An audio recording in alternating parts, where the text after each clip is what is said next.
Hello, everyone. Hi.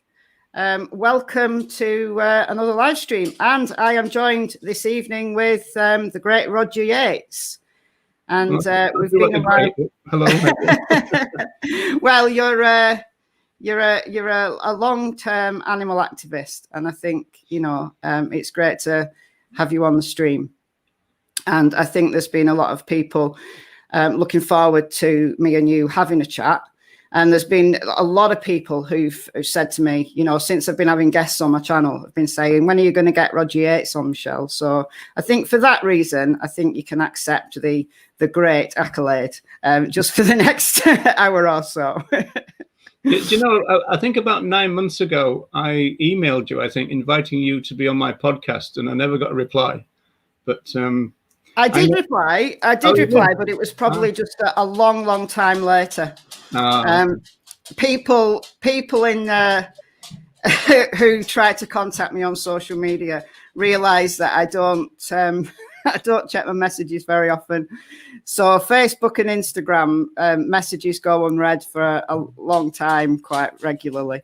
I do check Twitter more often, but yeah, that's my bad. I'm a very bad YouTuber because I'm just not very good with Twitter is weird though. I can never get used to Twitter. And the same because it's funny. Yeah, but like having conversations also on Instagram is very difficult, I think. I don't like Instagram. It's just all pictures, and then people send me random messages, and I don't know who they are, and they just say something like "hi," or it'll just be a link, and I'll be thinking, well, I can't be bothered. I can't be bothered with it. But anyway, here we are. So we've got quite a few people in the chat already. So let's just say a few hellos, and then we'll get straight into it. So Twisted Hippie's been here 111 minutes. So he says. And hello, Tom and AJ UK, Fear of a Vegan Planet, Perpetually Annoyed. Hello, everyone. Sylvia, Nella, Jeremy. Hello, Jeremy. Jenna Lee, Deb. My chat's just jumped. The Vegan Vlogger, Laura, Cat the Vegan Artist, Charlotte, JJ, Deb. Yeah, good. And we've still got more coming in. So fantastic. So, Roger, without further ado, we've got a lot to get through. We've had a quick chat before we went live. So we've got some ideas of what we want to talk about, but there are also some things that we want to throw out to the chat to see what you guys think of certain things. So, Roger, for those people who don't know you, do you want to kind of introduce yourself and tell us about your animal rights activism? That's Okay. Well, I tried to get involved with the movement in 1977. It was a bit of a false start in the sense that that's when I first joined the Hunt Saboteurs. And the reason I did that was I saw a music paper article, and the Hunt Sabs were asking for action rather than money. So this relates to my sister, who also went vegan very early on. I think she went vegan about 1982. She claims it was a year before me. I went vegan in 1979, but she claims it was 78, but that's not true. So we've got a sibling rivalry there. But she used to be very involved with like the World Wildlife Fund and everything. And I had this vision of the envelope, on the thing, the tiger appeal, the elephant appeal. And then there was also a financial scandal involving the RSPCA, where something like £60,000, which was a lot of money in the early 70s, was spent on office carpets for the CEO or something. And so I used to think to my sister, I used to say to my sister, are you sure that money is getting there? And so when I kind of came across the SABs, I thought, well, these guys are not asking for money, they're asking for action. So that kind of really appealed to me. And so I went straight into the activist community, really. And so by the time we got around to 1979, I had moved down to Essex. I was a projectionist at the time.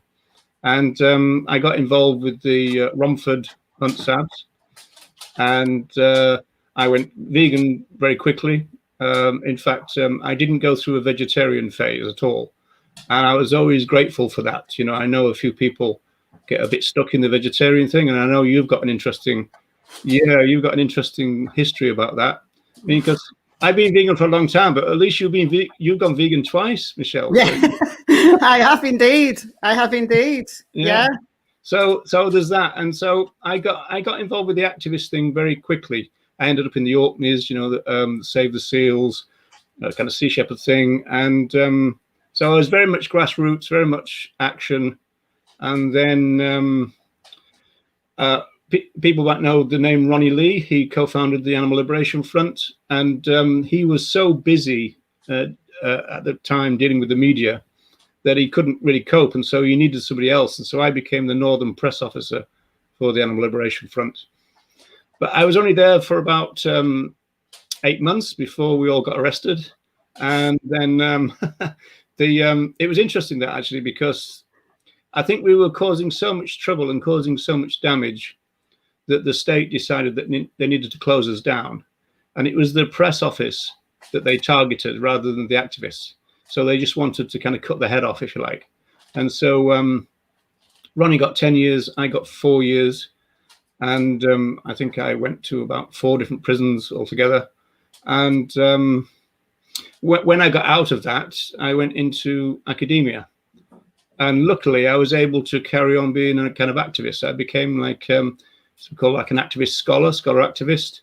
And we thought that we could like do this twin thing. We could kind of, if you like, translate the movement to academia, and we could translate some academic ideas into the movement. And one thing which is very relevant to you is that I'm always a bit disappointed that people don't really seem to resonate with sociological ideas, whereas they do with psychological ideas. And exactly why that is, maybe you've got some ideas, but it's an interesting one. So that's kind of me, I suppose. I don't know. I think psychology is popular because everybody thinks they understand it. Everybody can have a go at being an armchair psychologist, and they've probably seen, popular psychology documentaries or dramatization. Is that a word? Dramas that involve psychologists or psychological themes. So everybody thinks that they know how to do psychology. So I think that is something that we've got a drum out of students. Students come in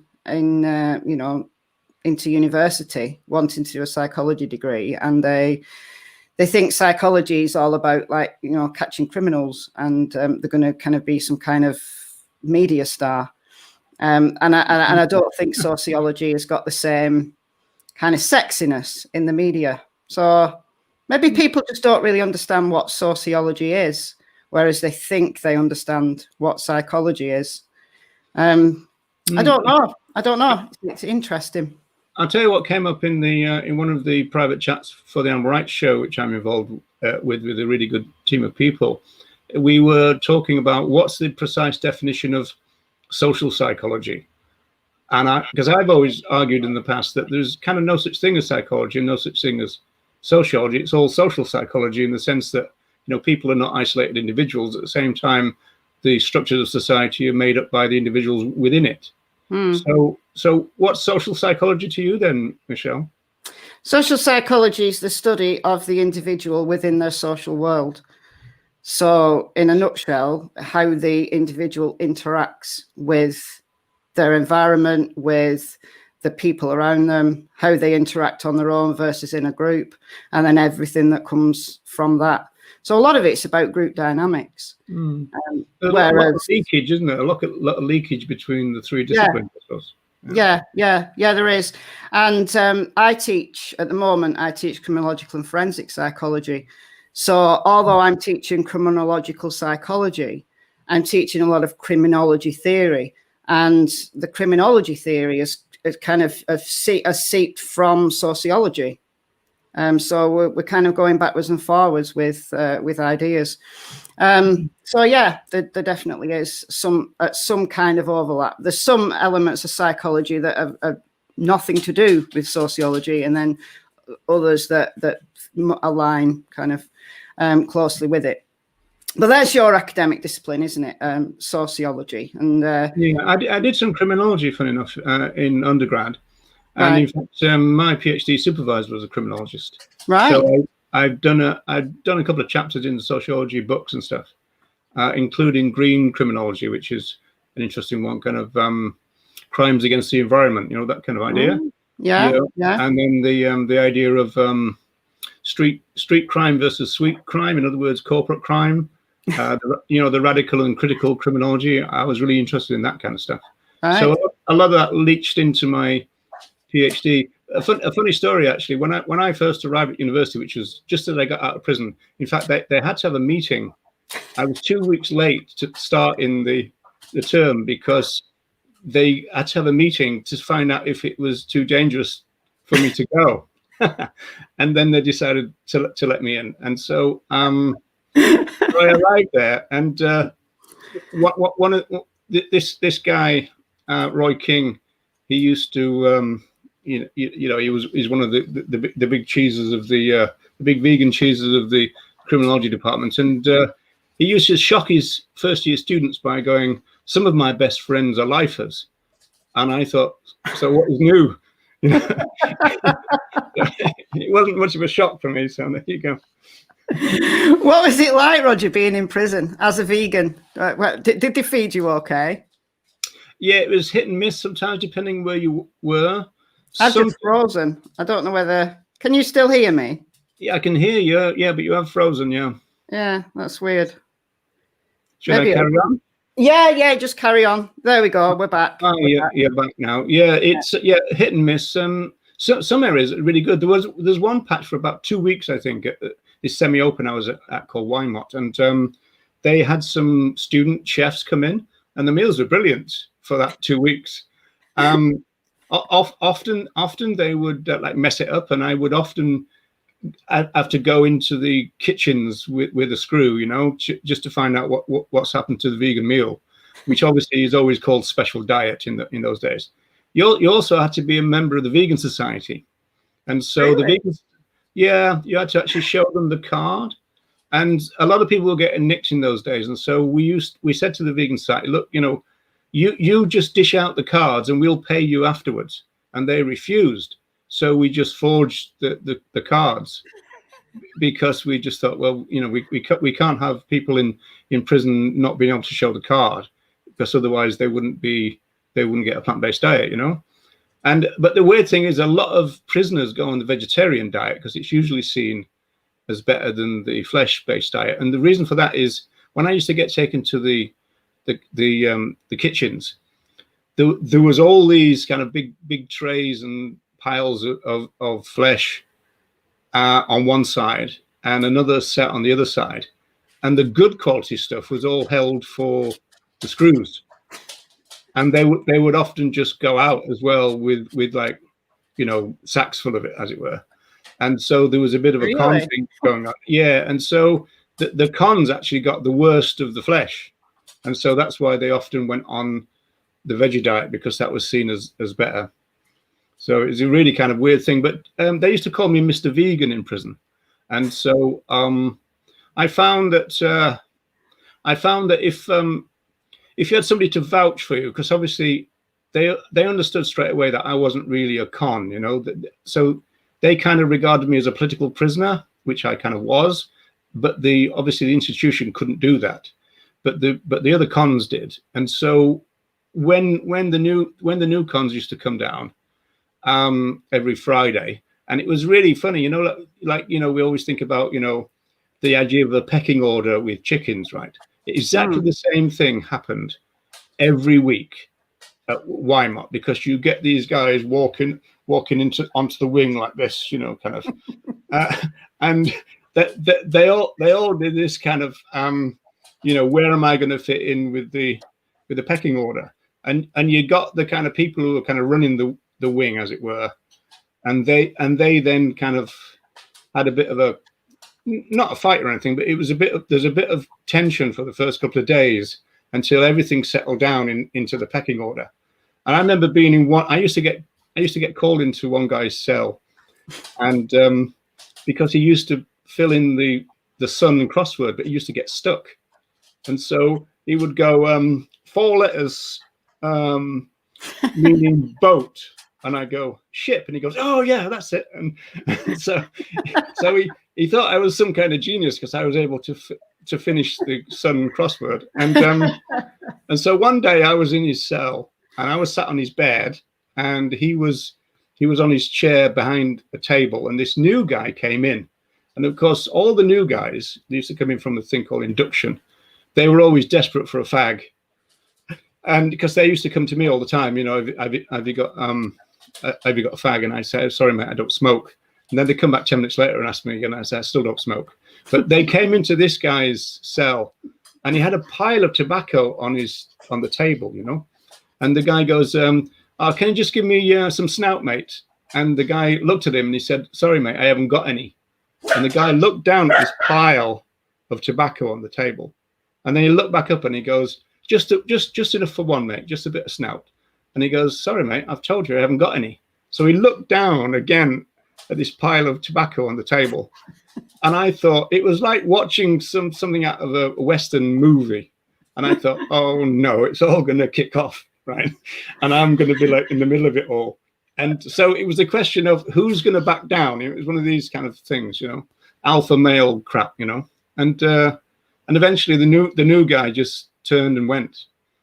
And so, you know, the existing guy had kind of proven his dominance. And so it was a real literal human pecking order sorted out every week. It's amazing. That's really interesting. So at least they were able to feed you, which is always a concern. I mean, I think it's pretty good now. I mean, I don't think you need to be a member of the vegan society anymore. And I think that it's like everywhere. The idea of plant-based meals are pretty much universal now, just like in restaurants and stuff. I mean, when I went vegan, it was a bit more difficult. I mean, it wasn't impossible, obviously, but we talk about the 1970s, so. Yeah. I mean, the reason why I asked you about what you were offered in prison back then is because I've had UK Vegan Family on my channel like a couple of weeks ago, and they've got a young son, and he's 3 at the moment, but they're concerned when he goes to school that, you know, there's lots of kind of horror stories about vegan children being bullied and schools not really being equipped to offer plant-based food to vegan children. And they're starting an initiative to really just survey schools throughout the UK to see what they offer and what they know about veganism. So I think although, you know, veganism has, and we'll talk about this shortly, you know, it's I suppose come on leaps and bounds in terms of the public's knowledge about what veganism is, and food companies wanting to kind of stick a vegan label onto food now because it's trendy, and it will sell some, you know, McDonald's plant-based burgers coming, and KFC have done the plant-based chicken burger and so on, and it's trendy, and schools haven't quite caught up. I think they've got some work to do. But Roger, I wanted to get your opinion on the vegan community. So the vegan community that we know and love on YouTube, but also more widely. I mean, how have things changed, and what are your views on the vegans around us today? Well, I'm pretty new to the vegan community on YouTube. In fact, I think I discovered your channel first, and then people like Grumpy Vegan Grandad and all you know, I'm Easy Vegan. All those were kind of new to me even 6-7 weeks ago. So I do realize, you know, vegan gays as well. Obviously, I knew Hench before from various veg fests and stuff, you know.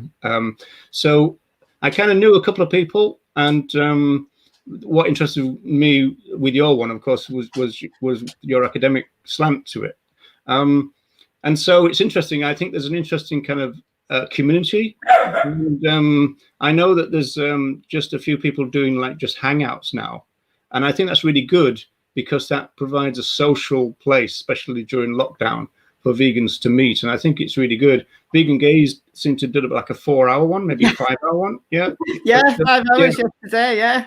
Yeah, that's right. And so that actually is very good. I used to, when I was an activist in the 80s, I used to be involved with the NAL, the Northern Animal Liberation League, and that was based in Manchester. And they did a lot of social events, and I was very critical of them at the time.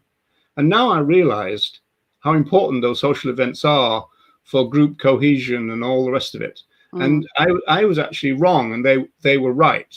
Because I always used to think, well, you could be out doing stuff rather than going to, a veggie cafe or whatever for a meeting, that kind of stuff. And I also used to have that same attitude about things like partying or going to films and stuff. People would invite me to the cinema, and I'd say, well, look, I'll come to the cinema when there's no more rape and there's no more animal use, there's no more rights violations, there's no more slavery and all the rest of it.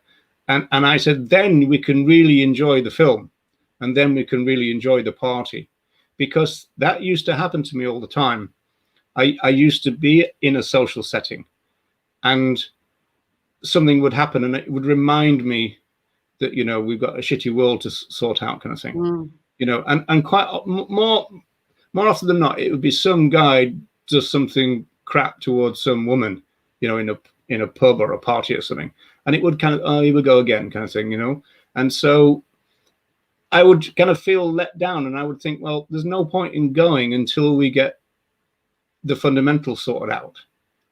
But again, I realize that social movements, they've got to be social. They do move, and they've also got to be social. So I think the vegan community that I've kind of discovering really on YouTube that you're involved in seems to be really kind of quite good and supportive to each other. There's other things that I've never engaged with, like the banana girl and all this kind of stuff. That's all alien to me. All this, is it some rider guy or what is it? Syrian rider. Yeah. Never seen any of that stuff. And I never watch any of the fitness stuff. Not interested in that. Not really that involved with the kind of bodybuilding kind of stuff either. I mean, people like John Venus, bit of a mystery to me. Tim Sheaf, I knew from VegFest. Sorry, he's blind and he hears a noise outside and he goes mad. Jack, it's fine. Everything's fine. Oh, he's guarding the door. Sorry about that. I thought that was my cat. So I'm kind of, I don't know that much. I mean, I know there's some interesting. I think there's some interesting thing because I'm really interested in the history of the movement, and we might want to talk about that. But and so I am interested in the kind of status of some prominent YouTube kind of people or events in the history of the movement, because there does seem to be at least one generation gap in the movement where there seems to be a lot of people, for example, who kind of seem to think that the animal movement began with Gary Yourofsky, and the movement now for some people seems to be DXE, SAVE, and AV, right? And obviously that is just a modern phenomena, and what's interesting to me is this idea of the vegan entrepreneurs, the Joeys and all that. Well, that's new to me because we never thought about becoming famous. In fact, we used to hide our identity in those days. And we also never thought about, making any money from it. And but the idea of full-time activists, people think that's new. Well, it's not new. If you go back to the 1980s, there was more full-time activists then than now. And, I could think of loads of them, Dave Callender, Fiona Callender, all kind of people, all over the country, full-time activists. And the way that people were full-time activists in those days was by being long-term unemployed, deliberately. And so the idea then, because it was a bit more anarchic then, the idea then was that the government was funding the activism. And also it meant that you weren't paying the taxes. Because, if you pay your taxes, you're paying into, animal use, vivisection, all the rest of it, which is why I've said to the people, or I've suggested that the people who are making a lot of money think very carefully about the tax bracket that they're in. You know, but that's a kind of just a technical issue. But I think it's down to them to kind of. I think they need to be transparent about their income personally. But I know that's a controversial thing to say. It is, and it's something that obviously, as I've talked about on this channel recently in live streams, the fact that Anonymous for the Voiceless have got this kind of rich donor, and I don't know how much you're aware of the Joey Carbstrong thing. Joey was I did see some of that. And that has taken, I think, you know, there's some really bad feeling on both sides, and it's a shame. But my point is, you know, don't blame Joey because he's got the same donor, I believe. So don't blame Joey for it. He was in a really difficult position. But at the same time, you know, Anonymous for the Voiceless do some good work. And I wish that these rich donors, rather than giving them to individuals, rather than funding individuals to do certain, you know, activists, a grassroots activist would do free of charge. Don't fund that. Fund what in my view, what we really need is increased politicization and understanding that the real issues are way beyond just what people choose to eat. You know, things like farming subsidies. You know, until we deal with farming subsidies, we are never going to see a demand supply, right? That if demand for meat, dairy, eggs goes down, the farming subsidies, and many countries throughout the world are, you know, their farmers are subsidized. So whilst their farmers are subsidized, doesn't matter whether demand goes down because they get paid anyway. So, you know, it's something that I could jump up and down on a soapbox all day and all night, and very few people actually listen. And I'm really pleased now that when I started my YouTube channel a couple of years ago, just over 2 years ago now, and in the first few months, I'd started talking about farming subsidies, and I wasn't getting any viewers whatsoever. And I'm really pleased now, 2 years down the line, that more and more people are talking about farming subsidies and realizing that there is this massive issue that we can encourage 50% of the population to go vegan, but until we end farming subsidies, it doesn't matter. It just doesn't matter. So that's my personal view. That big money coming into the vegan movement needs to be spent very, very wisely. Well, also you've got to wonder whether the big money is in the right place, because you can spread it a lot thinner in the grassroots movement. What we really need to do is empower the grassroots, I feel. And, you know, people like Ronnie Lee and, you know, people involved with the Animal Rights Show and everything, we're kind of grassroots people, and we want to kind of develop the grassroots. And so I'm not quite sure that at the moment we're in the right kind of position. I mean, going back to when I was more active. I mean, I'm still doing the VIP. That thing in the background is our double gazebo thing. It's, you know, 6 meters by 3 meters of space. You know, and at the time that was Temple Bar Square, which is right bang in the centre of Dublin. So we you know, it was a big prestigious place to be. So we're still doing all that, but I got to confess that I don't understand AV, and I don't understand Save in the sense of the money.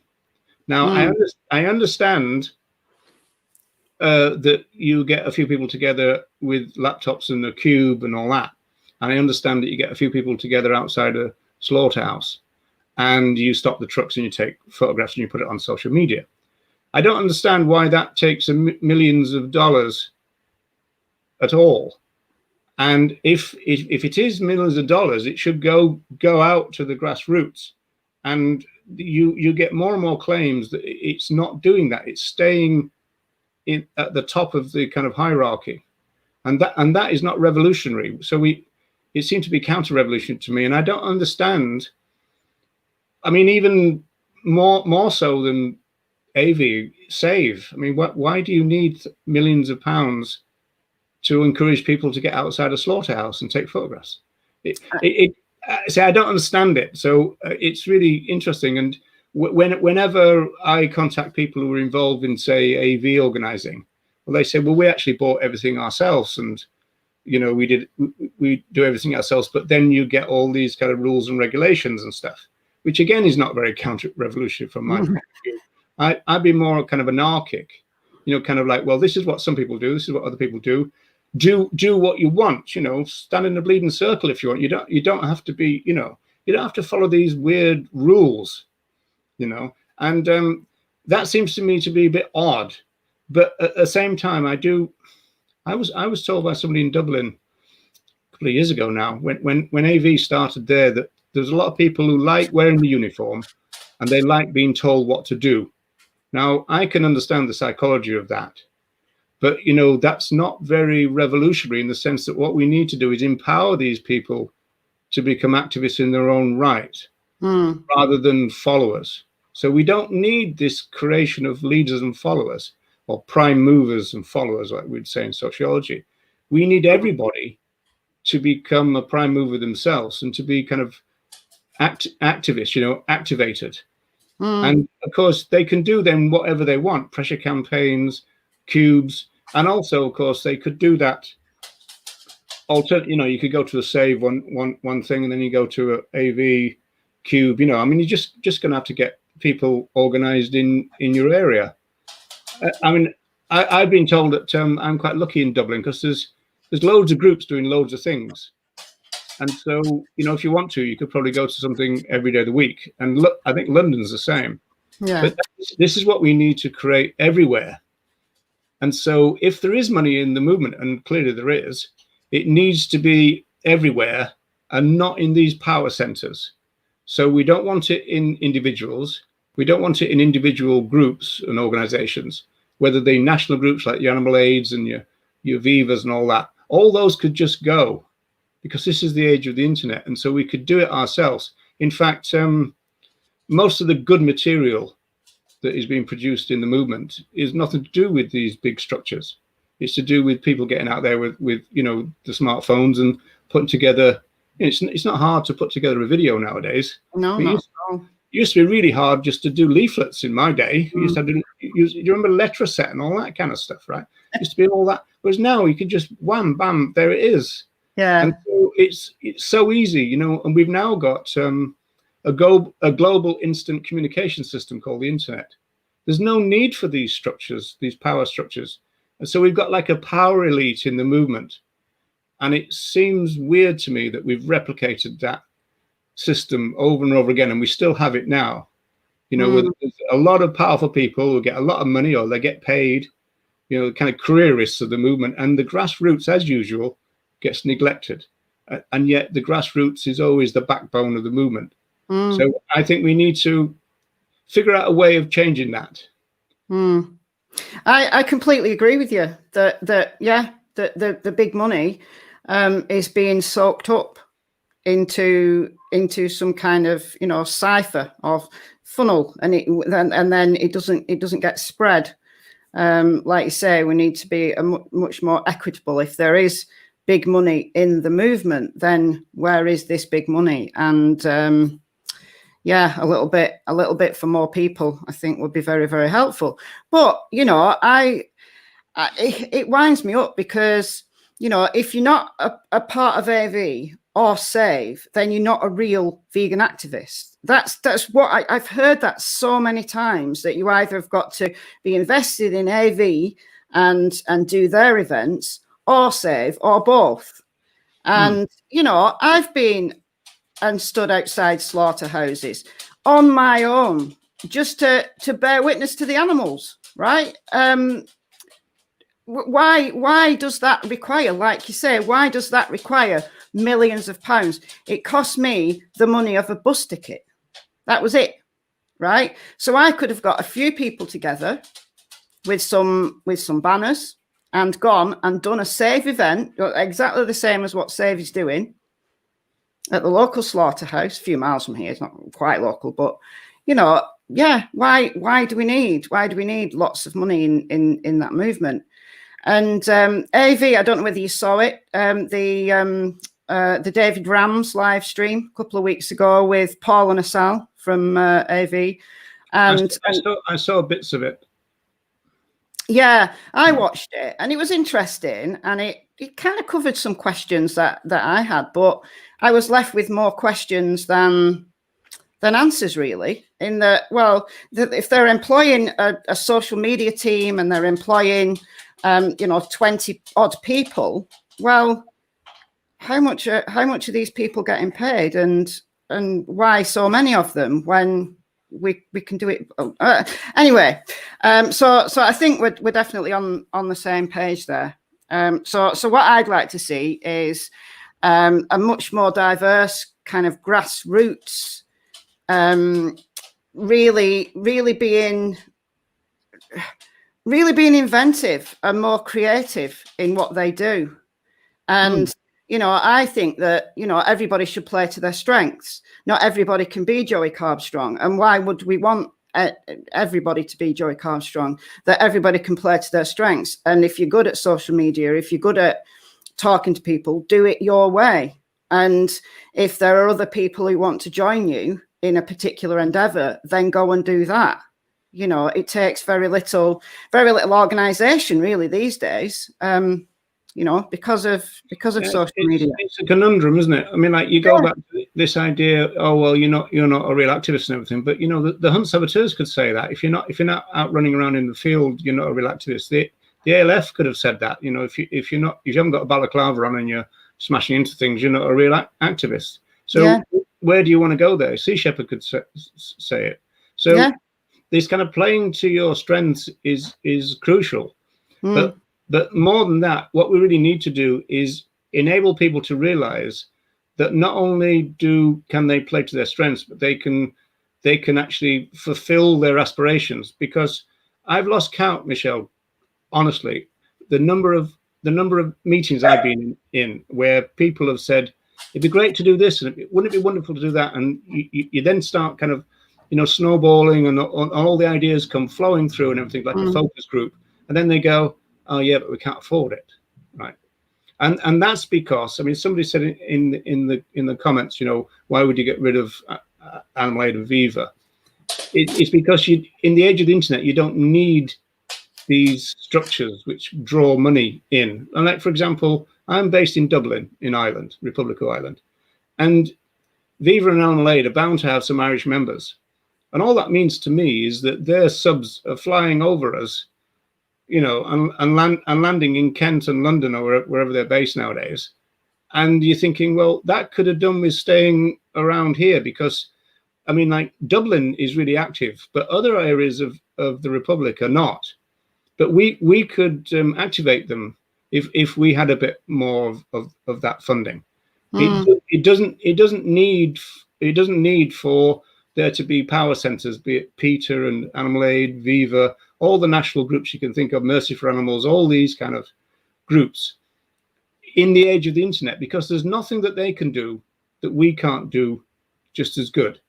There's just nothing. I don't know anything. The only exception I would say was probably the Vegan Society with the kite mark and that kind of thing. So I always make a bit of an exception with the Vegan Society, but everything else, I don't really understand why particularly you need them.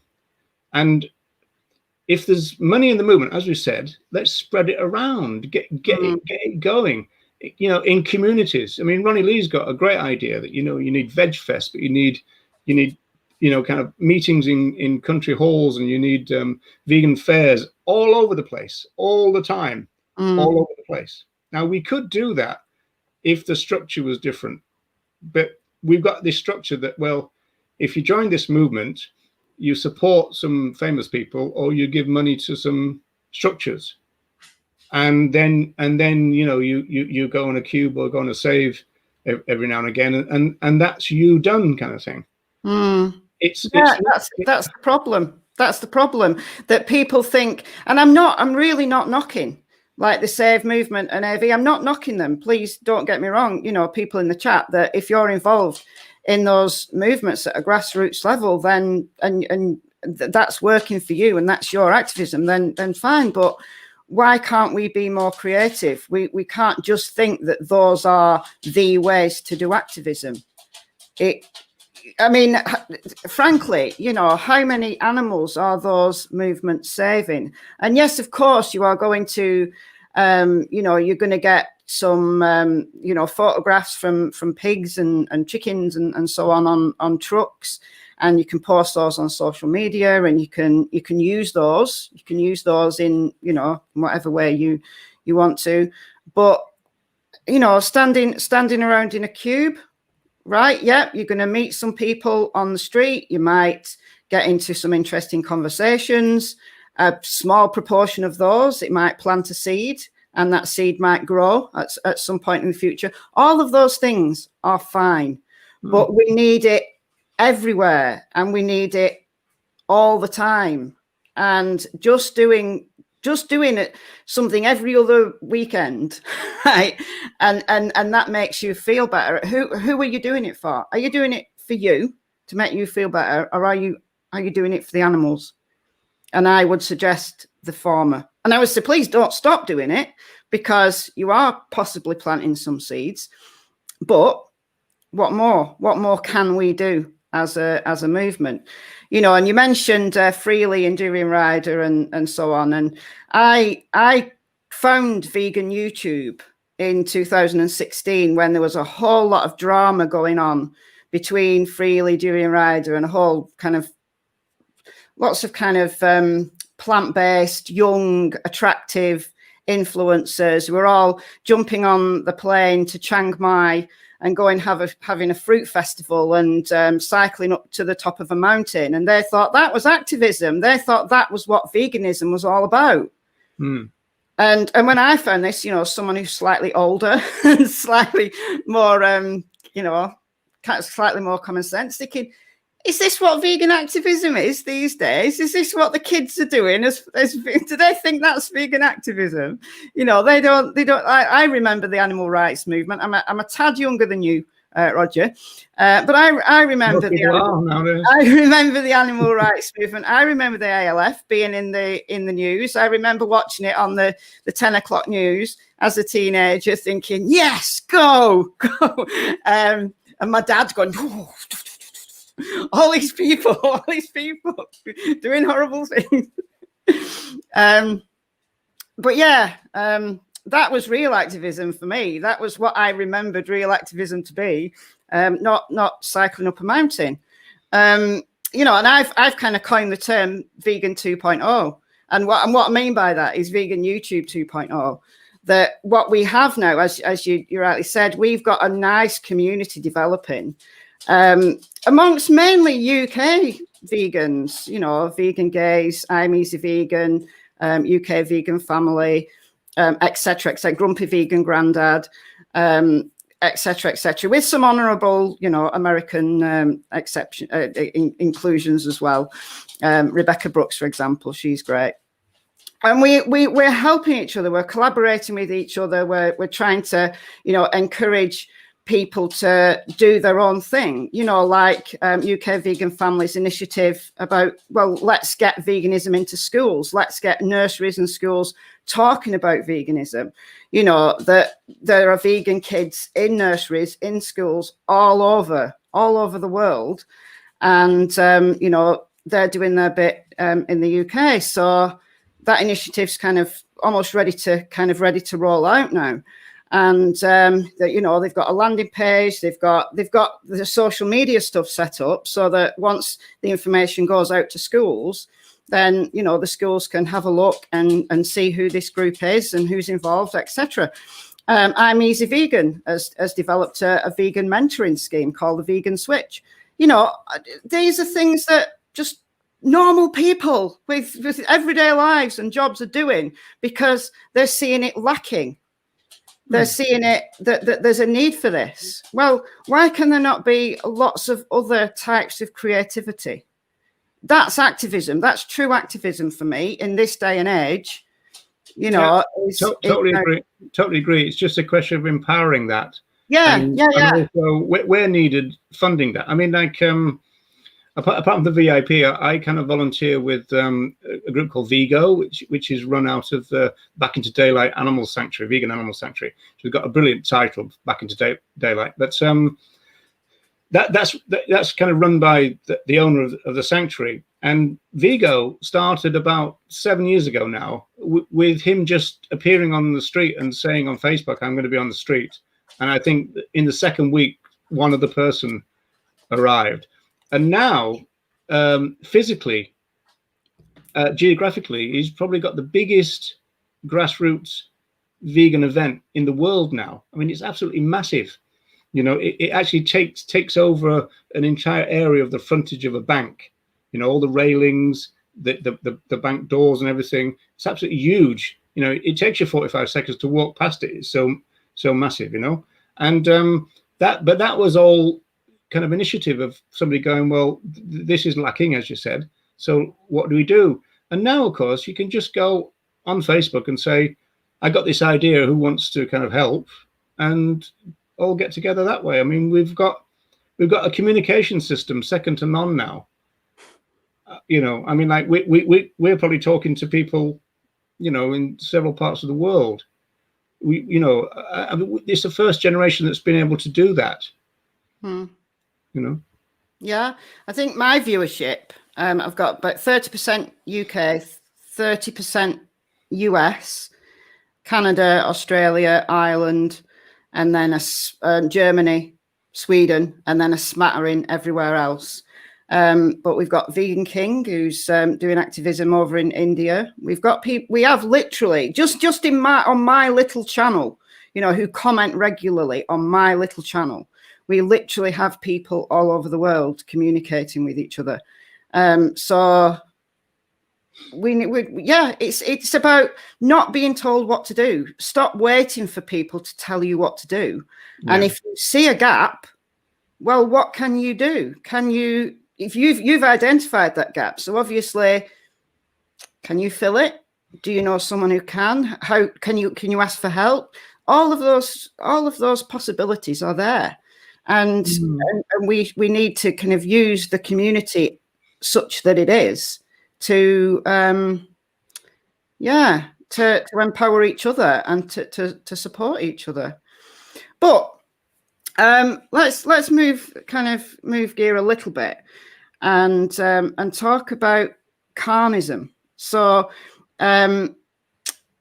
you know, I think a lot of, as we were speaking before we went live, you know, for me, a lot of my viewers, I believe, are abolitionists. You know, they're not on the welfare train thinking, you know, let's improve the welfare of animals and it's fine as long as people eat meat that's been humanely slaughtered and, you know, they maybe get their eggs from lovingly cared for backyard hens, then it's all fine, you know, because it's animal welfare that's the problem. It's the factory farming system that's the problem. And if you bypass that and get your meat and your eggs from some other place, then that's all fine. So Melanie Joy, do you want to give me your views on psychologist Melanie Joy and the concept of carnism? If I must, my light's just blown up, so this is why I'm looking a bit weird now. But never mind. Yeah, I've the kind of background to this. I'm really interested in the history of the movement, but also movement issues. And there's been a push towards reducitarianism and stuff in the movement. And the interesting thing about the vegan movement at the moment is that the vegan movement, as we can see it now, is quite new. We're talking about the 21st century when veganism is now the moral baseline. That's new. I mean, like we're all vegan in the 1970s, 80s, and 90s, but we didn't campaign for veganism. We all campaigned on single issues.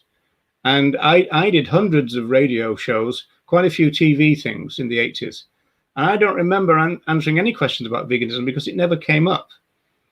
You know, because you were there to talk about vivisection or anti-blood sports or this kind of stuff, and so, or the circus even. And so it was a different kind of weird kind of world that was going on, and nobody thought about bringing in kind of vegan education as a major kind of strategy.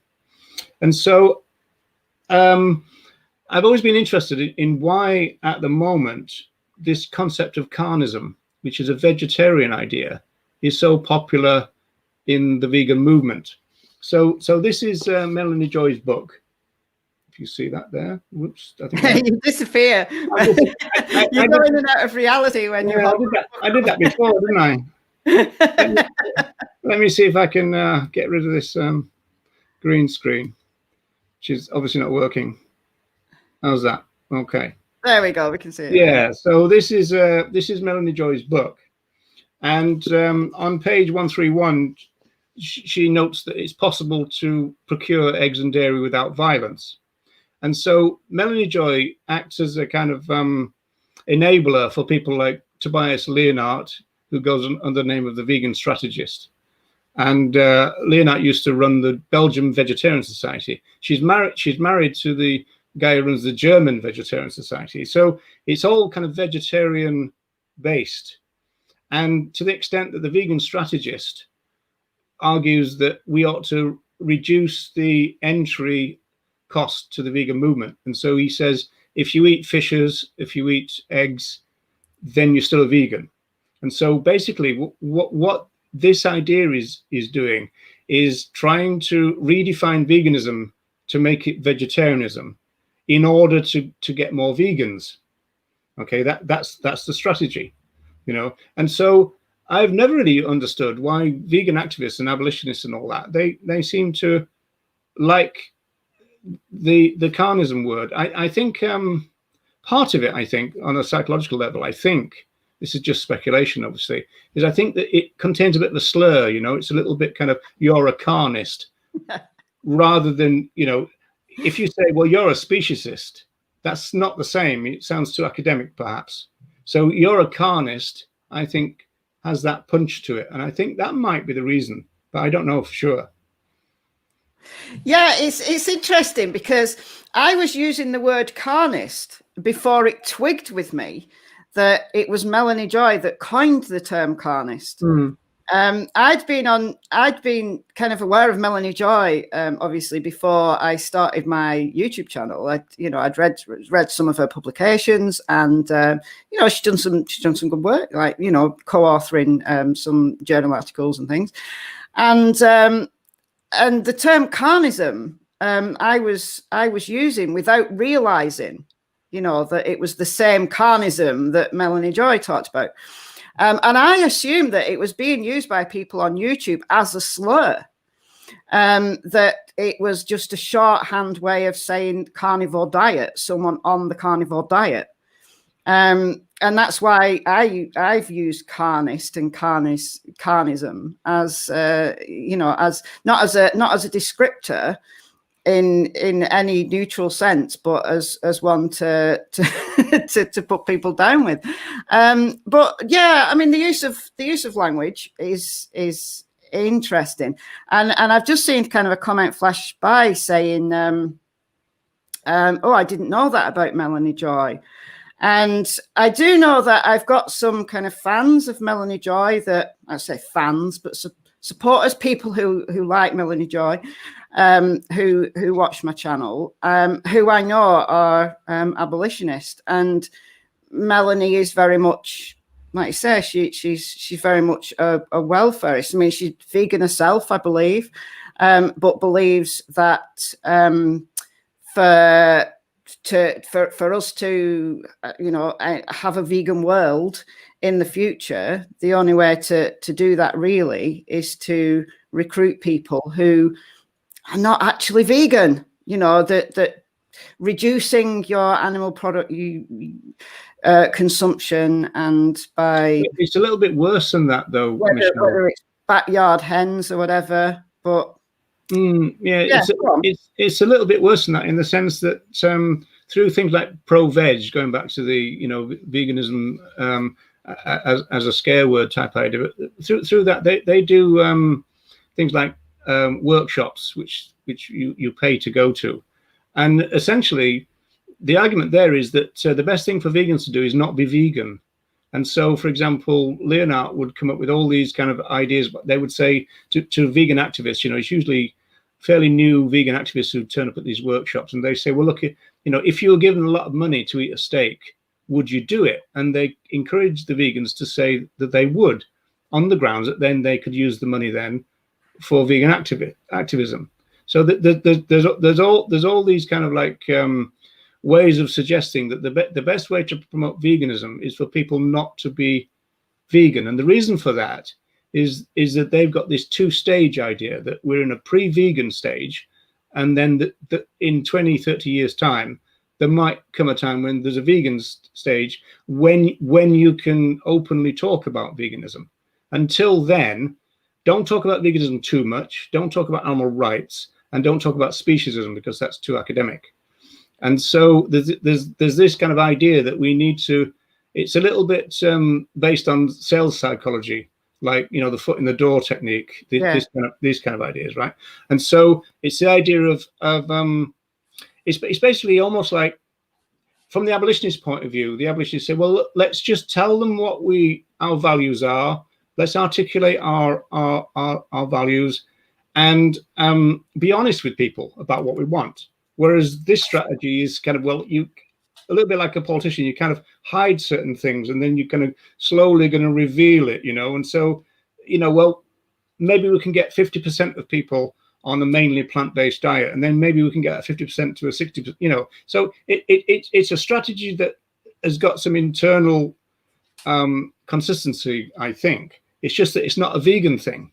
But the reason that they have to play the vegan card, and it's interesting because the vegan strategist, I mean, according to his own theory, shouldn't be called the vegan strategist because he thinks veganism is a scare word, right? And so,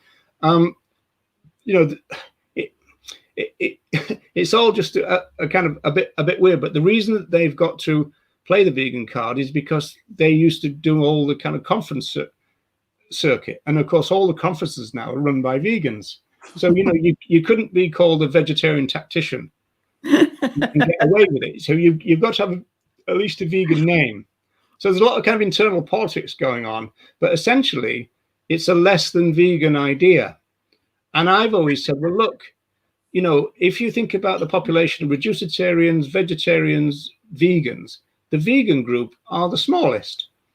But the reason that the reducitarians want the vegans to do reducitarianism, the reason the vegetarians want the vegans to do vegetarianism, is because they recognize that the vegans are the activists of the movement.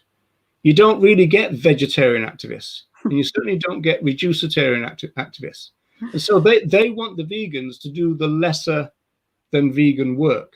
And my attitude is no. If you want to promote your vegetarianism, you do it. Leave the vegans alone in order to promote veganism, which should just be unequivocal, vegan message, honest, straight down the line. I mean, we've only been doing it for 20, 25 years. It's not the time to stop now. We've seen too many gains, It's really coming together now. And so it seems odd to me that you've got this almost like a push against what's going on. And I think it's because they can't get the activists. So they've got to kind of play the vegan card. It's really interesting kind of thing what's going on. It's quite ironic, isn't it, that they have to play the vegan card, but yet they believe that we're still pre-vegan, but yet they have to play the card. They've got no choice, but they're all doing it now. I mean, we mentioned Animal Aid and Viva and that kind of stuff. I mean, 4 or 5 years ago, certainly 4 years ago, Viva, Animal Aid, Mercy for Animals, PETA, all these groups, they regarded veganism as a scare word. And so they would say veggie or veg, go veg, or they even had that horrible thing, vegan, VEG*N, that thing, right?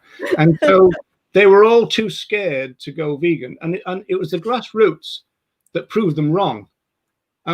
We've been saying for years that veganism is not a scare word. People don't kind of die if you mention it.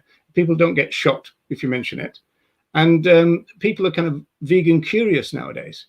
And they didn't like that because they've got to think about their wages, they've got to think about their subscriptions and all the rest of it. So they couldn't be as honest and free as the grassroots. And another reason why the grassroots are better, because we can tell the truth. Yeah. We don't have to think, oh, if I tell the truth about veganism, does that mean all the vegetarians are going to leave, and that means I won't have enough wages, right? we don't have that problem, so we can tell the truth. You see, the grassroots are always been more honest when it comes to activism, because you haven't got all these politics. You just tell it as it is, you know. And that's the problem, you see, when you bring big money into an organization, then you get in the situation that Joey and AV were in. You know, that you've got to appease a very rich donor who's giving you lots and lots of money. Well, there is some social movement theory about that. I mean, people like Corey Lee Wren looks at this, and David Nybert and other sociologists have looked at the movement.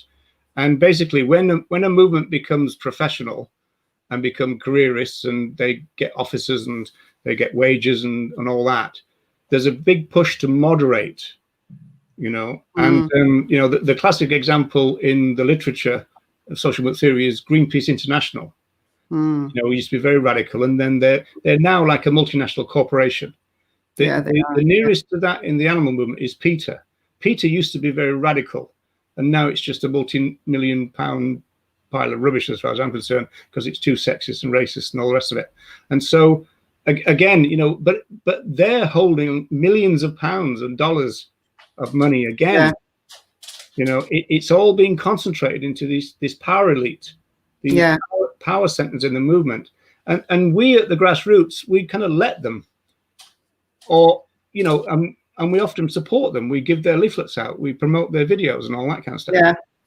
And I understand that, because they do put out some good stuff. Well, the reason they put out good stuff is because they're rich. They can afford to put out good stuff because they can afford to employ people. If the grassroots had the money and we needed to get somebody to put a video together for us, we could do it. It's not because they're better. People have got to realize that they're not experts. They're just people like us, but they happen to be paid, and we're the grassroots. If we had access to their facilities, I mean, even now, without access to their facilities, we're producing stuff just as good. It just proves that they're not really needed. And also, we can be more faithful to the message. We can say, okay, what's the truth? Let's put the truth out. We don't have to worry about the wages and the bills and the subscriptions and, you know, are we going to upset the vegetarians and all that kind of stuff. That's all bullshit, you know. It is. I would like to say bullshit. I don't know. Yeah, I used to kind of censor myself on YouTube just in case of the, you know, the bots and the algorithm and whatever. I don't know. I swear like a trooper. So I don't care anymore. Yeah, I mean, it's an interesting, these are very, very interesting times that, you know, companies who now want to cash in on the vegan name, it's now trendy to put vegan on a packaging. You know, it used to be, even if something was vegan, you know, accidentally vegan, they wouldn't put vegan on the packet, even if they could, because it would put people off. Now they're bending over backwards to put vegan on the label. But yet, those companies, even the ones who are selling wholly plant-based foods, don't want to associate themselves with animal rights. There's still this mismatch between plant-based diets being labeled vegan and you know, plastering it all over their packaging, and the animal rights movement. There is a big divide, and the problem is that when somebody goes on a plant-based diet, they think that's what veganism is. Well, often told that by vegans, though, because we're so desperate sometimes. You know, Arnold Schwarzenegger, you know, he's seen it eating a carrot, and so he's a vegan. You know, so it's we've got to be careful. You know, celebrity culture and all that crap as well. You know, so we can easily get seduced, really, and into, well, you know, we want this kind of celebrity support and this kind of stuff. I mean, the history of our relationship with celebrities has not been good. You know, I mean, you've got a lot of people who would rather, you know, be naked than wear fur, and now they're walking up and down the catwalks in fur. You know, so you got to be careful with celebrities. You know, they often say crappy things. I mean, there are some good ones, you know, Joaquin Phoenix and all that. There are some good ones, but they're few and far between. You know, a lot of them. And then, of course, we get all these celebrities that suddenly, oh, I'm not vegan anymore. Well, they kind of weren't vegan anyway, so we know that. And so there is that thing. And again, we are in a social movement, and we want our social movement to be as big as possible. So that means then that if anybody's plant-based, maybe we can include them in our social movement. But you've got to be careful there, because the research suggests, I mean, there's not a lot of it, but there is some research and say that the people who stay vegan are the ethical vegans. I know that's a controversial term, but you know, it's often translated vegans for the animals, which is often misused, but that's the way it's often said. So, you know, ethical vegans tend to stay vegan, whereas there's a lot of people who come in and then they're out again. And in fact, the rate of dropout is frighteningly large. You know, I mean, it could be as much as 80%. Yeah. And so, you know, Tom Reagan, who wrote the Case for Animal Rights, he said we've got to do something. He called it about the vegan revolving door, and he says that we seem to be okay about recruiting, we don't seem to be very good at retaining, and that is a problem. Now, one of the problems is that we're recruiting people into a diet, or into a lifestyle, whereas veganism is a philosophy. And so it tends to be that it doesn't really matter how you come into the movement, so long as you're exposed to the philosophy fairly quick. And then if you adopt the philosophy, you tend to stay vegan, because you've got an ethical and moral reason to do something. So it's not all about your muscles. It's not all about your weight loss and all that. It's to do with a moral commitment. Once you've got a moral commitment to do something, it's a lot easier to do it. You know, and so that's what you need. Yeah. And I think for me personally, you know, my first foray into veganism, you know, I went vegetarian at 11 because I loved animals and I didn't know what veganism was. And I understood. By the time I went vegan, I fully understood what was going on in the world, you know, what was happening to cows and so on. But yet I was able to comfortably put up a wall of denial for how long? Let me do the calculation here. Nearly 30 years. I was able to put a wall up of denial and sit behind vegetarianism, saying, well, I've got the moral high ground. I'm better than you meat eaters because I'm not eating meat, and hiding behind that. So, you know, to go back before to what we were saying about, you know, the movement being, we've got to stand alone. We've got to put the vegan case forward and accept nothing less. And having people who are coming in and out of the movement because they're trying a plant-based diet, it's vital for them to get that vegan message, not get any other, not get a welfarist message, not get a it's fine to eat backyard hens message, not get any other message other than this movement is about animals. This movement is about the exclusion of all animal consumption and exploitation of animals, and that's the only message. No less, nothing less than that. Yeah, well, what I'd say to that is that that's the focus of the movement, but it's not the scope of the movement. The scope has always been wider. So if you look if you look at the people who started the movement, they saw the liberation of other animals as being our own liberation. So you know, so as we know, the vegan movement was started in the Second World War. So I mean, it's an incredible thing in a way, because the early vegans were kind of declaring peace during a global conflict. But what they were trying to do is they were trying to work out why humanity had become so violent. I mean, they experienced 2 world wars in real quick succession. Yeah. And they wanted to know. I mean, like, you know, the things like the Nazi Holocaust, for example, that's history to us now. They were learning it kind of fresh off the page kind of thing, Yeah. and in the radio. And it was a real frigging shock to them, and people like Donald Watson said that the war was a shattering experience. Yeah. And what the vegans were trying to work out is how could we have, they saw morality. And in fact, Watson writes about this in the first Vegan News from 1944. He says that kind of morality can be progressive or regressive. So, evolution we can evolve or we can de-evolve.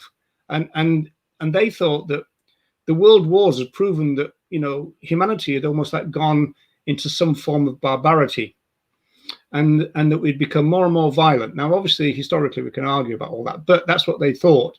And then they analyzed the situation. So what what can bring us back out of it? And they thought that veganism was completely central to saving humanity, right? And they thought that veganism was completely integral to the idea of human moral evolution. And so they argued that if we ended up with a vegan mindset, we would be less violent as human beings. We'd be less violent towards the other animals, obviously, but we'd also be less violent towards each other. And so the liberation of other animals was always about the liberation of ourselves. And so those interlinked ideas, those entangled ideas in David Nybert's terms, were always there. But the focus is the other animals, our relationship with other animals. That's always been the focus. There's no question about that. It's just that when you get people like AV saying that's all veganism is, that's not accurate, unfortunately. And I think it's what they want veganism to be rather than what it really is. Veganism has always been much more based on peace, non-violence, justice. It's a part of the kind of justice movement. Donald Watson talked about our peace aims. You've got movements like Movement for Compassionate Living, which came out of the vegan movement, and this is like an anarchic idea of peaceful humans cooperating and all this kind of stuff. So you could say some of it was utopian, if you like, which is true. But what's wrong with utopian ideas? I mean, veganism, you could say, is a utopian idea anyway. So what's wrong with that? But so the reducitarians are trying to slim things down. But the animals only people, that's also a slimmed down idea, and we need to get around it. But I'm not saying that the animals, as it's put, are not the focus. They've always been the focus and always will be the focus. So the animals have a movement. It's called the vegan movement, but it's just that the scope of it has always been wider. That's all. That's all, really. It's really interesting. It's interesting, isn't it? Because so few people within the vegan movement now, where's my cat, understand anything to do with who Donald Watson was and why veganism was born as a movement, as a social justice movement. It's fascinating, and I think more people need to understand. Need to think about those things. But unfortunately, though, looking at the kind of the academic side of social justice movements, it isn't trendy, is it? Everybody wants the latest vegan burger and to go to the latest vegan event, and all of those things are great. All of those things have their place, but I think sometimes we just have to go back to real basics and not to mislead anyone, not to I'm struggling to find the right word. I don't really mean mislead, but not to just pigeonhole ourselves into a movement that is just out there to try the next vegan burger. We need to have the depth. We need to have the breadth and the widening out of the movement, but we also need the depth and that depth of understanding. And I think that goes back to what we were saying earlier, that everybody needs to play to their strengths, and not everybody wants to be involved in kind of the academic side, but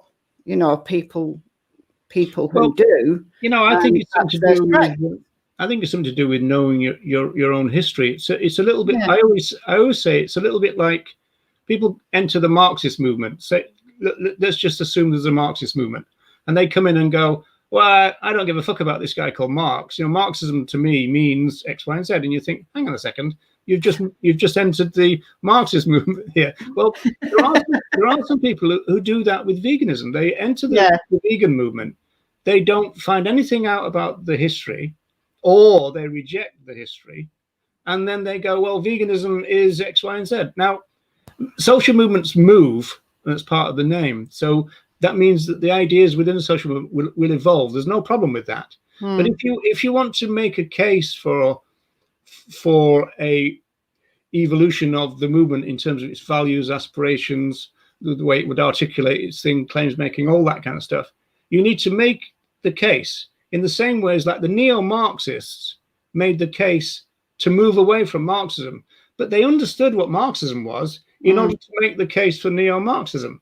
We've almost got a weird situation where you've got a lot of people who don't know anything about the movement, they don't know anything about the history of the movement, and they're just stating what the movement is from their own perspective. Well, I don't think that's fair, really.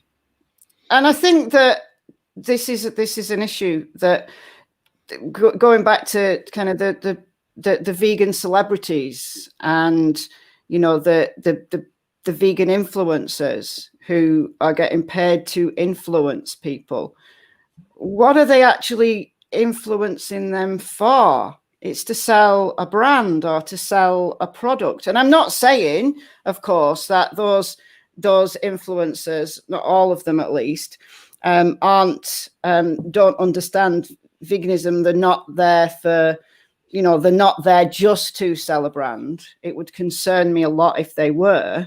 I'm talking here like Joey Carbstrong, Earthling Ed, etc. It would concern me if that's all they were doing.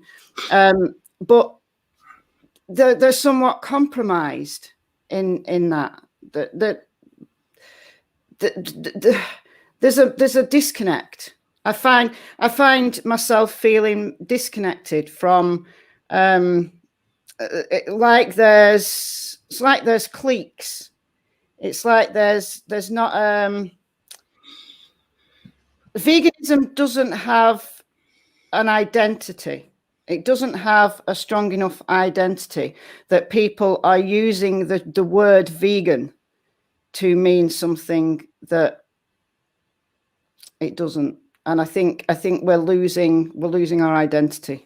Well, I'd say vegan animal rights. I mean, Leslie Cross, who probably did more to develop the philosophy of veganism than even Donald Watson does. Donald Watson is the famous person. Everybody knows Donald Watson. Yeah. Leslie Cross actually pointed out around about the end of the 40s into the 50s that veganism didn't have a definition. The vegan diet had a definition, but not veganism. And so that's when they developed the philosophy. And that's when they came up with the idea that, veganism is part of human evolutionary progress, this kind of stuff. And Leslie Cross said, we're not welfare, we're rights. And he said, we're not welfare, we're liberation. He said, we take the side of the liberators. So they kind of firmed up the philosophical side of it, And I mean, there are some people who said that Leslie Cross kind of did a coup, but Watson praised Leslie Cross right to the end of his life and said that, we owe a great debt to Leslie Cross, people like Arthur Ling, And if people do want to look at the history, by the way, if you go to VegFest UK on, Google it, there's a little section called "And If You Know Your History," and it's like I think it's a 7-8 part series which I wrote, and it's all about these leading pioneers of the movement, including all the women. There's a lot of female voices which tend to get drowned out as usual in social movements by male voices. But there's a lot of those. Kathleen Janaway, Eva Batt. There was quite a lot. Elsie Shrigley. Lots of really powerful women. And veganism in those days, in terms of when it happened, times of rationing and all the rest of it, end of the war, it was a revolutionary idea. Yeah. And they were real kind of revolutionaries. Now, the part about that is that it didn't look like revolutionaries and they didn't sound like revolutionaries, but in their own terms, they were real revolutionaries. They were radicals. Yeah. The historian of the Vegan Society said that they were anti-establishment. I mean, veganism was a fuck off to everybody. It's kind of, you stop violating those rights, and we do that. And so vegan animal rights for me, and when, I suppose the first of the vegan influences, and I hate that term, to emerge was James Aspey. And he used to do a lot of work, or at least he used to ask a lot of advice from a group that I was in at the time called AR Zone. When he came to Dublin, I had a long talk with him because he wanted to know about animal rights theory. And so, I was talking about Tom Reagan and stuff. And so this is another fault line in the movement, is the fact that we call our movement animal rights, but really there's a heck of a lot of welfare in it. Yeah. It all gets very messy. We talk about having mercy, don't be cruelty and all that. We don't talk about rights violations. We don't claim that other animals are rights bearers. That's not our language. That's more the language of the human rights movement. We talk about don't be cruel, which really essentially is a welfare thing. But if you look at the language of our movement, we're in the welfare paradigm. But I think a lot of people think, well, if we talk about animal cruelty and then put a vegan message on the end of it, I'm an abolitionist. It doesn't necessarily culturally kind of work, because we're born into cultural speciesism. And within cultural speciesism, you've got animal welfare ideology, which basically says that non-cruel use is not only feasible, but common. And the people who are cruel are the one bad apples and all that kind of crap that goes on, right? But so the idea that we can, and we teach our kids that, this is generational transmission here. We teach our kids, don't be cruel, but the idea of not being cruel doesn't preclude using them, right? And so it's kind of treatment and use kind of situation, and we don't seem to have fully understood that. Gary Francione was very good at kind of pointing out that, but he got a lot of his lessons from Tom Reagan. I mean, Francione has kind of shot himself in the foot big style, because his personality is so bad that he can't. No, honestly, he can't function in a social movement. He's just not got the personality for it. And I've said, and I know this sounds a bit weird, but I've said that Gary Francione's work, which is pretty good, his substantive texts are quite good. Yeah. They'll become more important in the movement when the guy himself is dead. His personality is just he's got this kind of toxic personality, which he can't cope with a group situation, and he can't cope with people not following the rules and that he lays down, and if you don't do precisely what he says all the time, then you're a welfarist. He's got this kind of thing, right? And so he's kind of, like, his ideas are good, but his personality doesn't work in a social movement context, which is a terrible shame in a way, because we've rejected the ideas because he's been so horrible to everybody. And so I think, you talk about I imagine most people in the chat probably think of Gary Francione in a bit of a joke kind of way or something, because, he's got no status in the movement. He actually claims to be a counter movement. So he doesn't see himself as being part of the movement, because he says that we're a welfare movement or the animal confusion movement. Now, that part of it is true. It is true. It is true. Yeah. It's just that everybody rejects that message because of the person who's making it. It's a real shame, but it's something that we need to work through as a movement, and it's going to take a while for his ideas to resurface once he's gone. I know that sounds weird. I know that. Just ignore my cat. She's well, who's the boss in my house? Yeah, it's not me, is it? Shall we open up the the chat and say, guys, we've talked about a lot. We have talked about a lot, and I'd like to kind of get the opinion of the chat on these issues. So before we do that, can I just say that somebody asked me to explain the eye dabbing that I do. Oh, right? Yeah. And so they said they were going to be in the chat, and so the thing is, I went to a demo. It was a Hillgrove cat breeders demo, and I got hit by a police officer, and he broke my cheekbone in 4 places. In fact, I could still feel the breaks if I run my finger along my eye socket. Yeah, so he hit me here, and this entire piece of cheek went into my face, and it was the beginning of the age of the internet, and so I was recommended by this doctor to have this operation. And then I discovered what they were going to do is they were going to kind of put an incision here and put this kind of spatula in and pull the cheek back out again. And somebody said they knew people who have undergone that procedure, and because they're cutting all the nerves up here, it can do more damage than good. So I decided not to do it.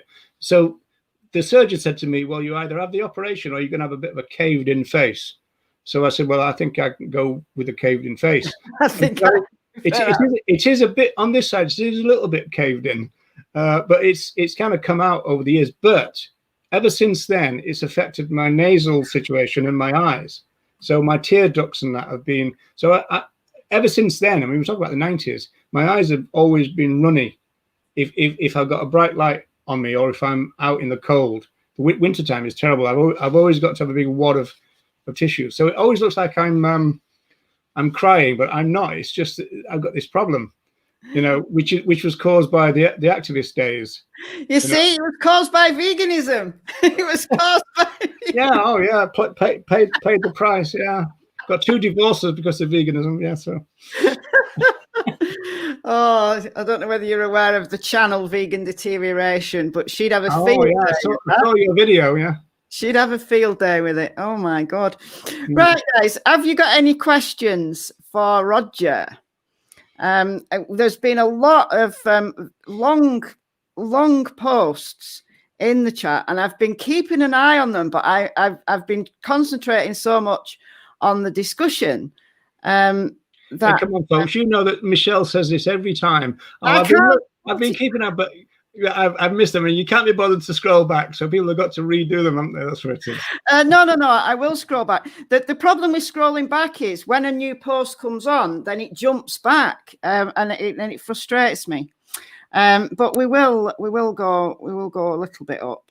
So Cat the Vegan Artist likes Professor Francione. I'm difficult with social situations, comes with the territory for one on the autism spectrum. So yeah, it could be. I don't know.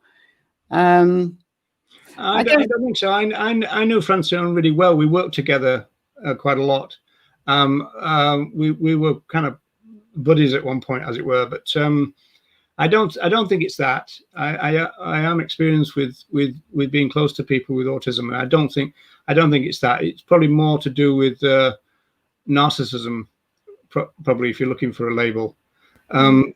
It just somebody who doesn't work well in teams really is kind of got to be the leader, has got to tell you what to do, and he's very strict about it all. And there's a whole bunch, 30 or 40 people who were part of the abolition approach who have kind of been have all left because of his position, and now we're all welfareists. I mean, he calls me I think at one point he called me a vile welfareist, I think.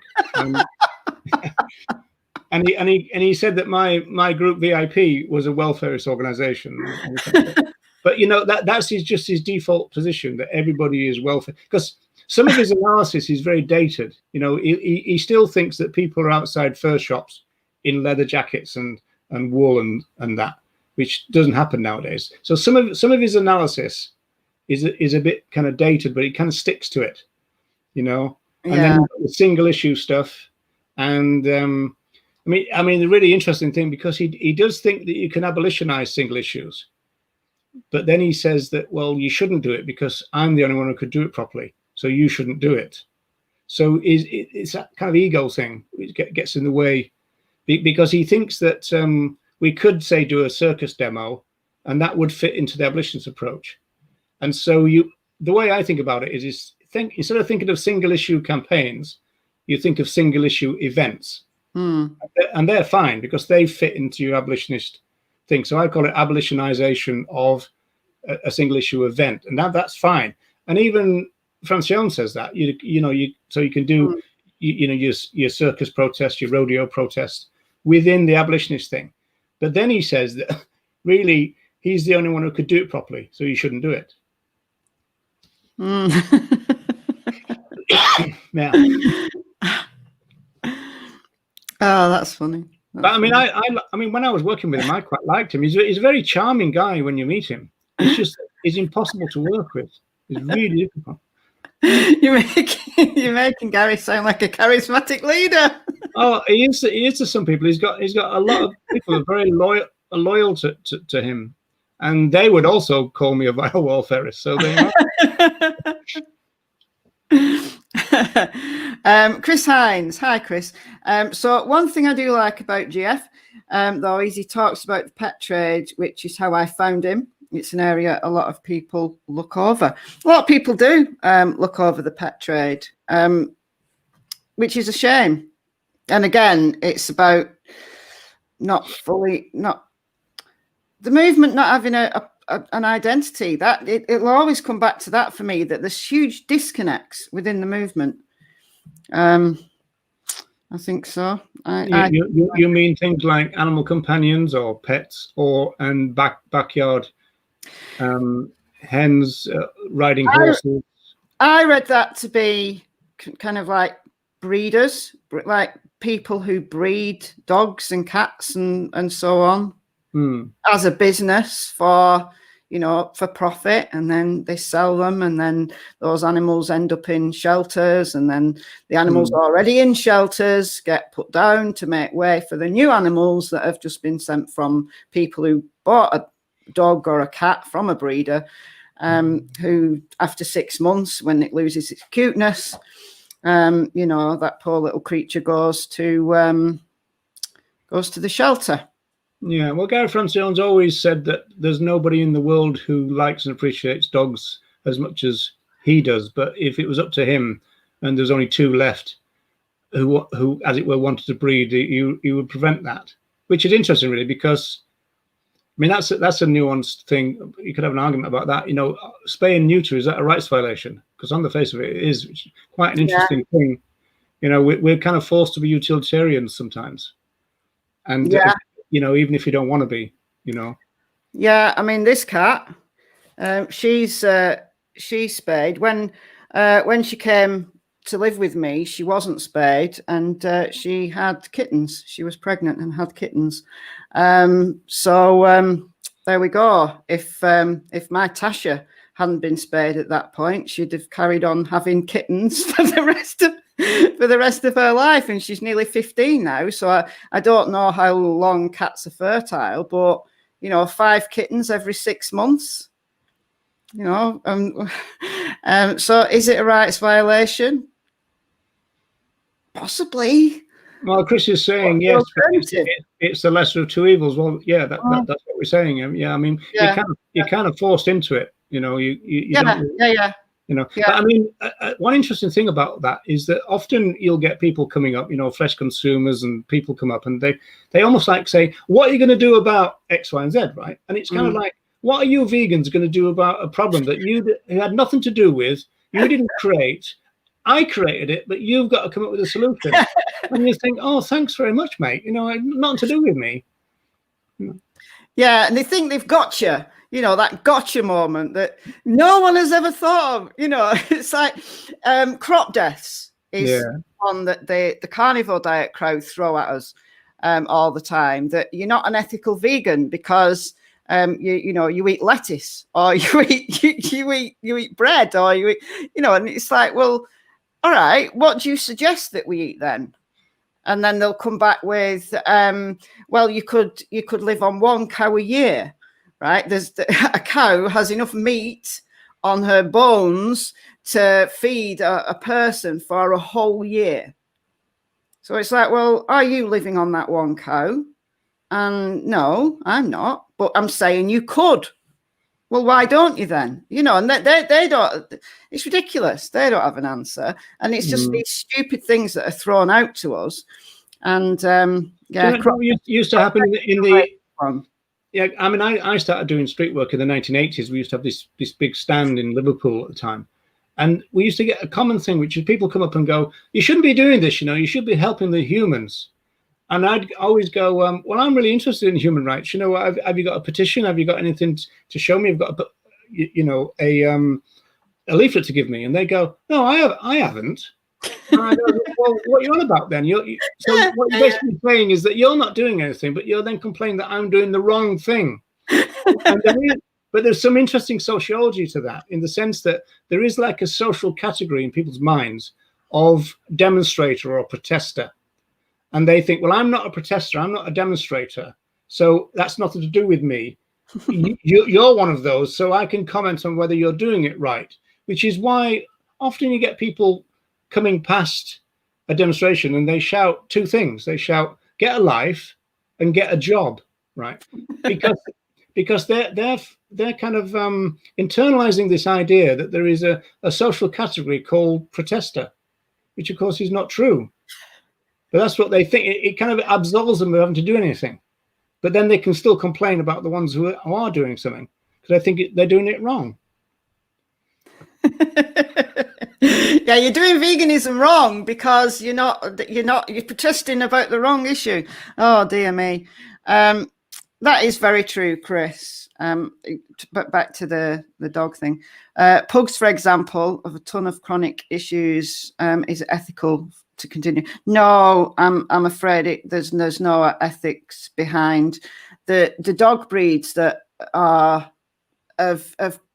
got congenital defects because at some point in the past humans thought it was cute. Those animals do. It's a shame. I love pugs. They're cute. They are cute. But they die young, unfortunately. And there's many breeds who have got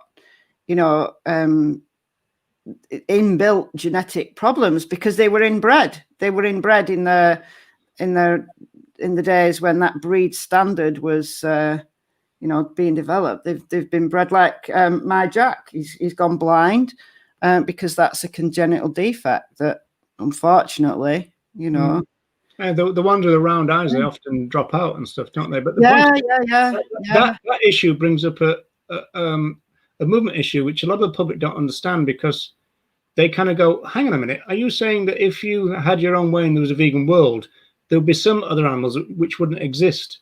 And of course that would be true. I think the public have a lot of difficulty getting their head around that, because we've created these kind of almost like, if you like, monsters, because they're nothing like what they should be like. I mean, you could even say that about the modern day chicken.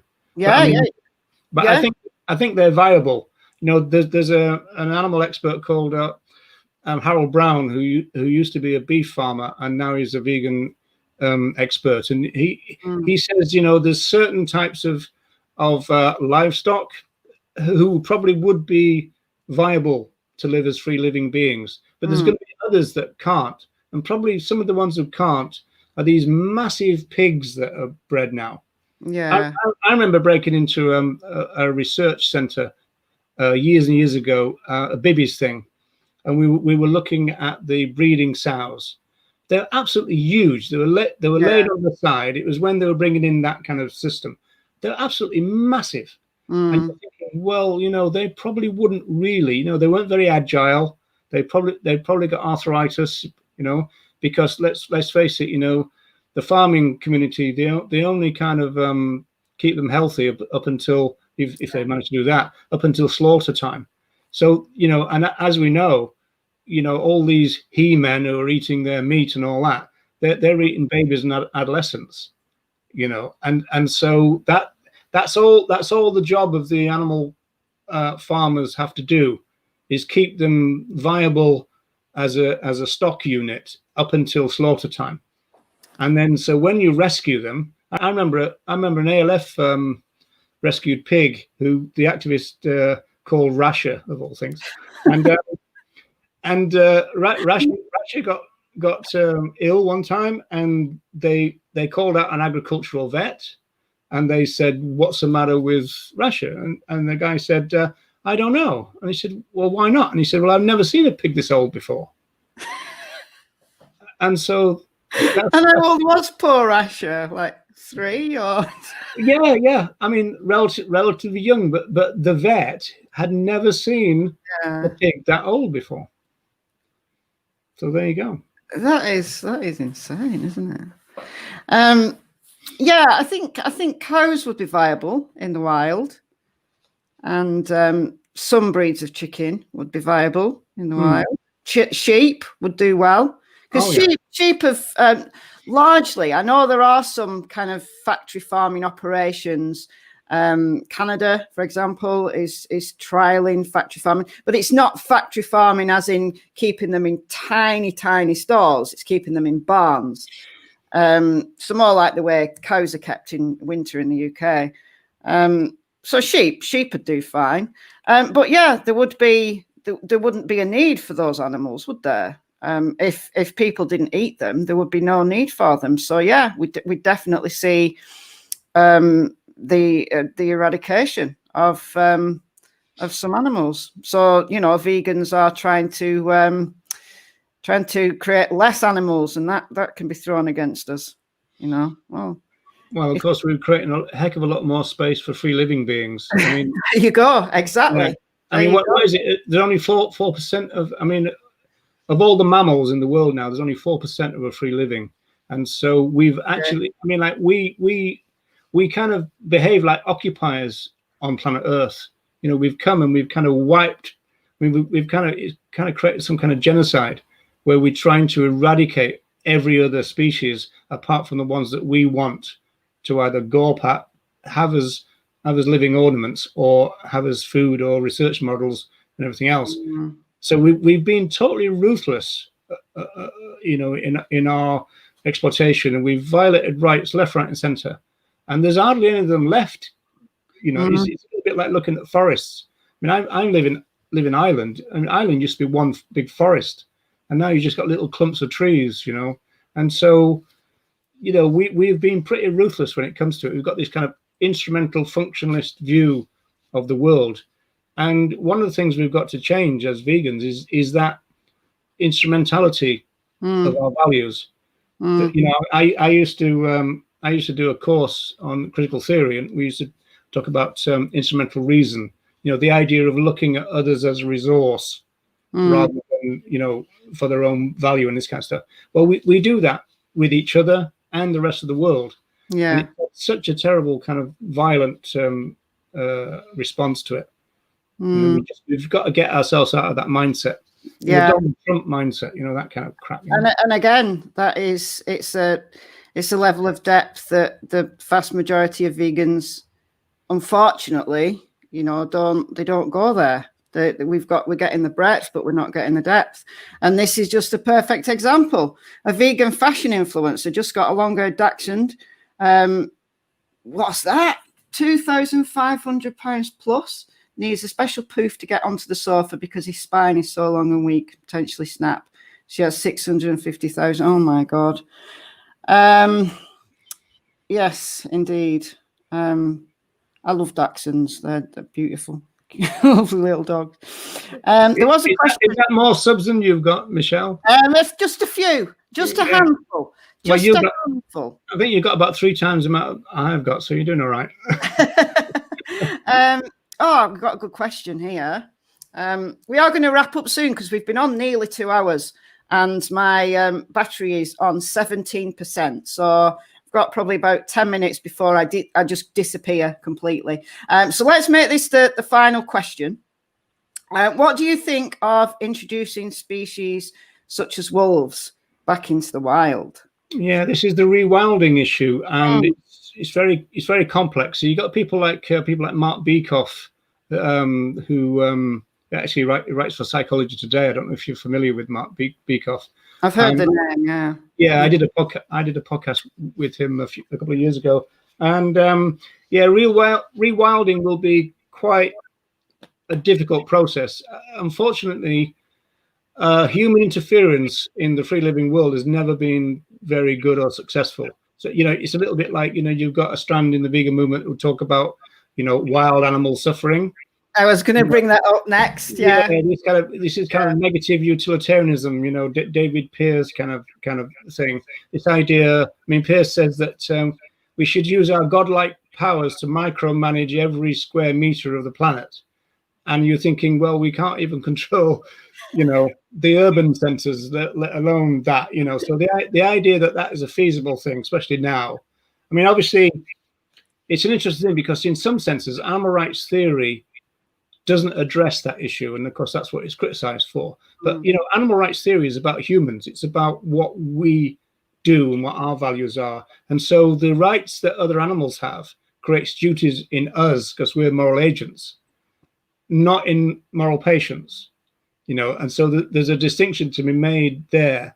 But yeah, it's something that needs to be done. Funny enough, there was an issue about Dublin Zoo just last week because they're demanding money. In fact, they put an appeal out, and I think they got €1 million in one day to save the zoo.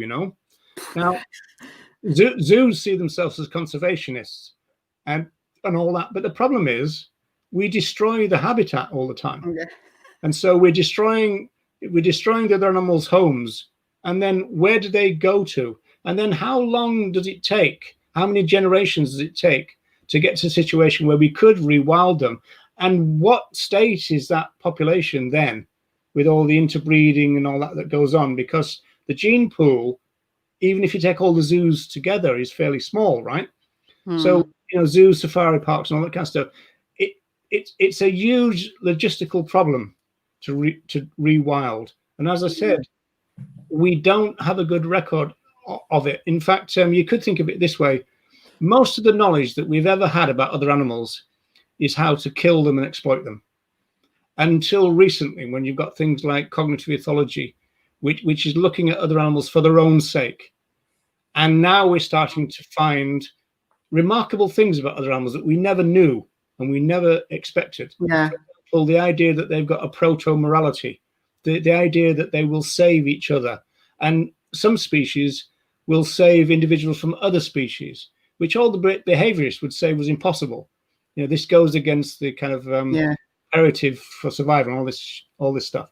So we're finding out more and more about other animals in great ways. But I mean, I don't even know if you've got time to do all that, but I'm not sure that humans have got the ability to do it.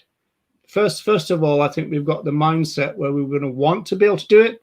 And then we're going to have to try and teach ourselves how to do it in the best possible way. But I mean, I try to be optimistic, but I'm a bit pessimistic about that, I think, at least in the short term.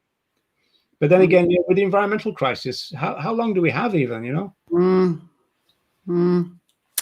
Yes, indeed.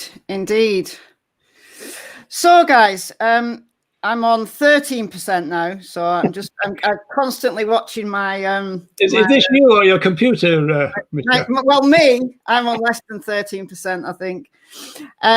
Thank you so much, Roger, for coming on. It has been absolutely fascinating to have somebody who has known the movement, has been in the movement, has been seminal and central in the movement for so long. It's been quite an honor to have you on my channel. And well, thank you for that. But I would want to say that there's a lot of people who've done what I've done and more.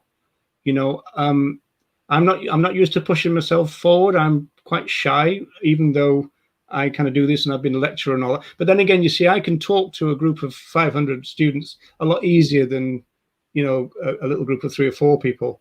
Yeah. But, there's a lot of stuff going on back then, I'm nothing special. So thanks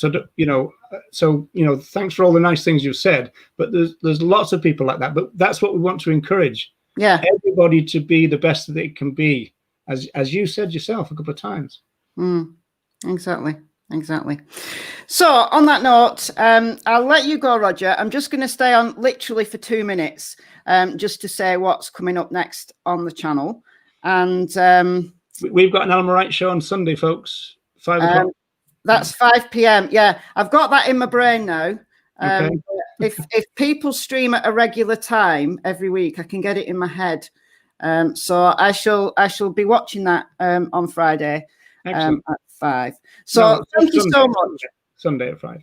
Sunday at 5. Sorry, did I say something else? Sunday at 5. Yeah. Brilliant. So thank you so much, and I'll speak to you. I'll speak to you soon. Okay, take care, folks. See you. Bye. Guys, that was fascinating. That was really, really interesting. I hope you guys found it equally as interesting as I did. But obviously, I'm an academic, so I like talking about these academic arguments and debates and ideas. But Helen, you're working on being the best you can be. Well, that's all any of us can do, isn't it? And we all have to just put the best foot forward and see where it takes us. So what's coming up on the channel is I spent 4 hours today, 4 hours, which means I've got to work tomorrow because I literally spent half of my working day commenting on the debate that I had with Bart Kay last year that he copyright struck me for on my second channel. 4 hours, well, 3 hours, 44 minutes to be precise. And it took me a while to export it because there wasn't enough space on this computer to export it. I should have done it in 2 bits, but no, I just went all the way through. So I had a massive problem. So then I had to delete all my apps to give it enough space to be able to export. So I've had an absolute nightmare today with technology. There you go. I've had to delete all my photo editing stuff and I can't get it back. So I'm struggling. I'm struggling. So that's going to go up on my second channel. And I think I'm going to stream next on, I think probably Monday evening. I'm not sure what topic I'm gonna talk about, but yeah, so I think Monday will be the next time I stream, and I'll think of a good topic for us. And yeah, there may or may not be a video tomorrow because I've got to try and sort out this and try and get my photo editing stuff back on, and I've got to do the work that I didn't do this afternoon. So there may or may not be a video tomorrow, but if not, there'll definitely be one on Sunday.